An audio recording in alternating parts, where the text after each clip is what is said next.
Que tu próximo destino sea Termas de Río Hondo. Disfruta de paseos en familia, de aventuras con amigos, de relax y bienestar. Te esperamos en esta tierra de encuentros. Termas es vida, Gobierno de Santiago del Estero. Ayer por la tardecita, el ministro de Salud de la provincia de Buenos Aires, Nicolás Kreplak, posteó en su cuenta de Twitter un hilo con información respecto del brote de bronquiolitis. Estamos en presencia de una cantidad de casos que se han adelantado en cuanto a la llegada a la Argentina. Habitualmente suele ser esta la etapa, el mes de mayo, el mes de junio, por supuesto, en donde comienza y se acrecientan. Pero acá desde abril que venimos teniendo casos de bronquiolitis, con lo cual estamos en presencia de una gran cantidad de casos y de una preocupación sanitaria que evidentemente se traslada al universo de los principales pacientitos afectados, que son los chicos. Por eso, el ministro lo señaló y, entre otras cosas, manifestó su preocupación por la falta de pediatras que hay en nuestro país. Hay una carencia de pediatras que debe tener alguna explicación. Bueno, para hablar de los dos temas, lo convocamos a Pablo Moreno, que es el titular de la Sociedad Argentina de Pediatría.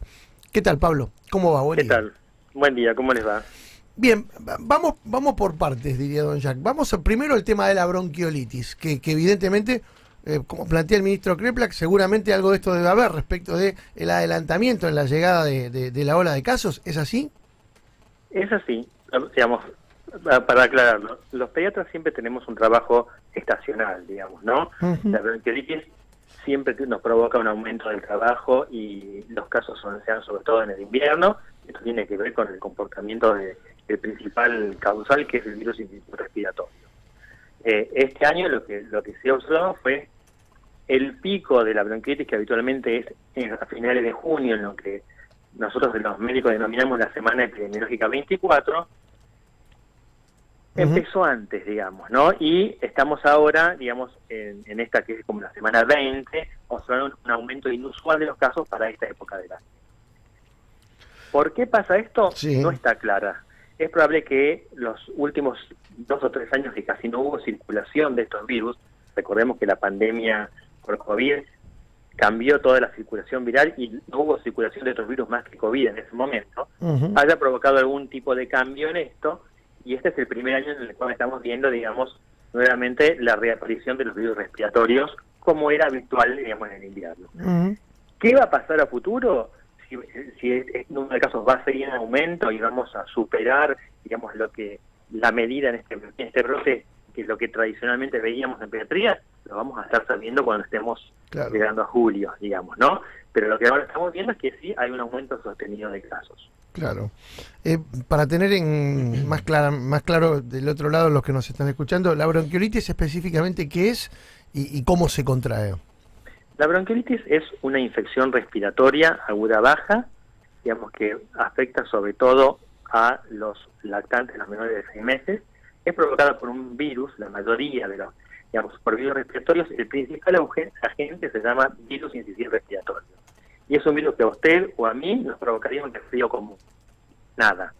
Pero a un menor de 6 meses, y le digo a un menor de un mes, le provoca una enfermedad respiratoria que puede necesitar internación, que puede necesitar terapia intensiva y que puede ser mortal.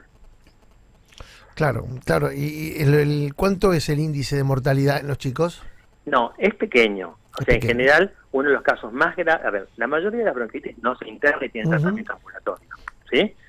Sobre todo en los más grandes. En el grupo después hay un grupo que se interna y que necesita oxígeno, digamos, por cambio nasal, y hay un grupo más pequeño, que en general son los chicos más chiquitos, digamos, los que están cercanos al mes de vida, o los que tienen alguna enfermedad preexistente, digamos, y ese grupo necesita terapia intensiva. Pero lo que sí provoca es, digamos, un aumento desmedido de las consultas, digamos, porque el virus circula y muchos chicos se los contagian de sus hermanos, los contagios vienen de la escuela, digamos, y como a los más grandes no le da casi síntomas, le da síntomas respiratorios leves, entonces el virus circula con facilidad porque hace frío y los ambientes están cerrados.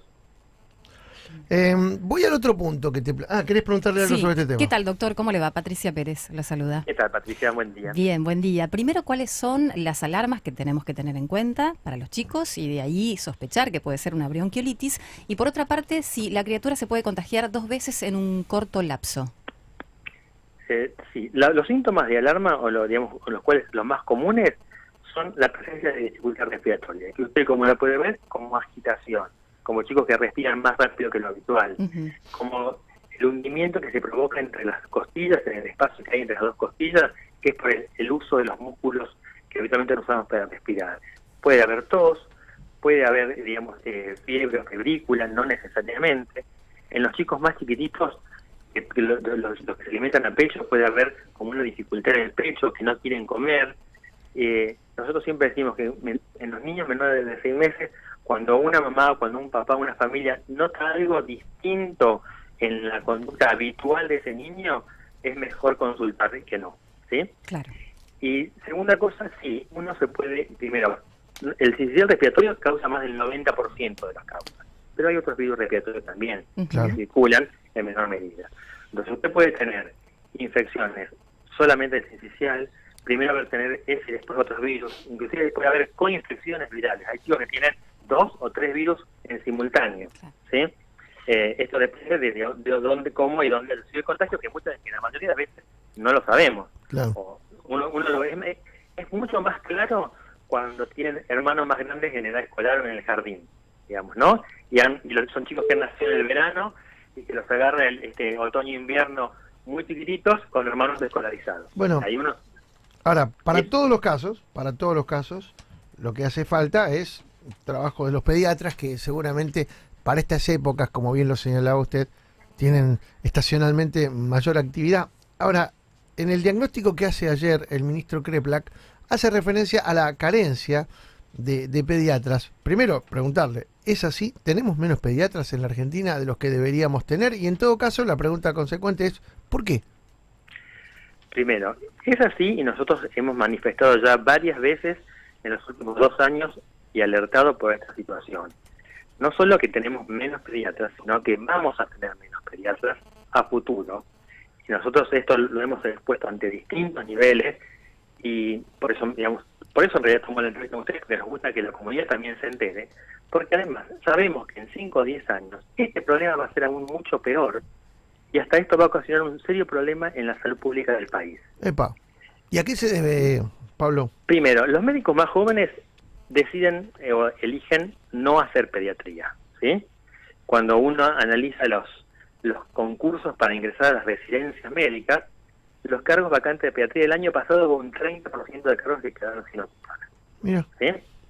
Entonces, y esta es una tendencia que se viene siendo cada vez más manifiesta en los últimos años.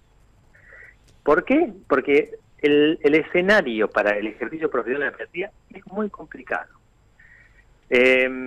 ¿Hablas del económico? ¿De qué tipo de características?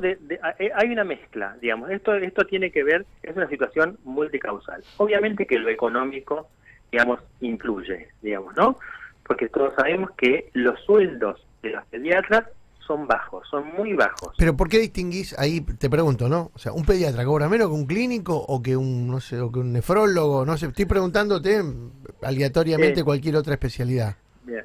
A ver, las especialidades, esta situación nuestra es compartida también con las otras especialidades clínicas, con clínica médica. No así con las especialidades que tienen prácticas, por ejemplo, un cirujano opera y cobra por su cirugía, ¿sí? Yo lo voy a llevar a un cargo puntual. Un médico pediatra, hoy, en la provincia de Buenos Aires o en una provincia, con un cargo de 36 horas semanales, de las cuales hace 24 horas de guardia seguidas, y 12 horas de planta, cobra entre 280 y 290 mil pesos. Sí, está claro que si uno lo mira en términos de lo que representa profesionalmente, su formación, el esfuerzo y por supuesto la tarea que desempeñan y la necesidad que hay, es una cifra exigua, claramente. Ahora, a ver, formar un pediatra implica de 6 a 8 años de facultad de medicina y 4 años de residencia de pediatría. Claro. O sea, es un profesional que se ha formado de 10 a 12 años y que además tiene la enorme responsabilidad, digamos, como digo, el enorme peso de un niño con todo su potencial hacia adelante, una niña con todo su potencial hacia adelante, digamos, y qué es lo que hace que su trabajo, si bien yo soy pediatra y amo mi trabajo y me encanta mi trabajo, pero uno tiene claro la situación en la cual se mueve. Bueno, pero Y en este contexto, el pediatra tiene un aumento de la demanda, ¿sí? pero ahí no tiene que intervenir, te lo pregunto también pensando en función del diseño de una política de salud pública, no tiene que intervenir el Estado alentando de alguna forma. Bueno, creo que en la provincia de Buenos Aires ha habido algunos programas y por eso CREPLAC de algún modo lo planteaba esto, ¿no? Como una problemática. Sí. ¿No tiene que haber un aliento desde el Estado? Nosotros creemos que sí, que tiene que haber una política reguladora del Estado, pero también tiene que haber un trabajo coordinado, porque esto también se da a nivel privado, ¿eh? O sea, entonces, tiene que haber me parece que nosotros lo pusimos en el comunicado. Acá tiene que trabajar el Estado, los empleadores, llámese obras sociales prepagas, las universidades, digamos, y entre todos pensar cuál es la alternativa, porque uno tiene que diagramar un proceso y un programa pensado a largo plazo. Sí, claro. Porque, o sea, lo que queremos y nosotros exponer públicamente el tema es decirle, este problema va a ser mucho más grave en 5 años. Digamos, tratemos de evitar la inundación, no nos acordemos cuando estemos con el agua al cuello. Clarísimo, Pablo, clarísimo. Bueno, por eso me parece que la nota tenía esta doble intencionalidad, ¿no? La de plantear, por un lado, el tema de salud pública que conlleva la aparición de un brote adelantado de bronquiolitis y por el otro, esta expresión que también la manifestó CREPLAC de la carencia de pediatras y de cómo ir trabajando en la planificación para evitar que en el futuro todavía se agrave aún más. Pablo, muchas gracias, un gusto. Gracias a ustedes. Abrazo enorme. Pablo Moreno, titular de la Sociedad Argentina de Pediatría, las 10:46. Marolio es una de las marcas más elegidas por los argentinos porque le da sabor a tu vida. Marolio le da sabor.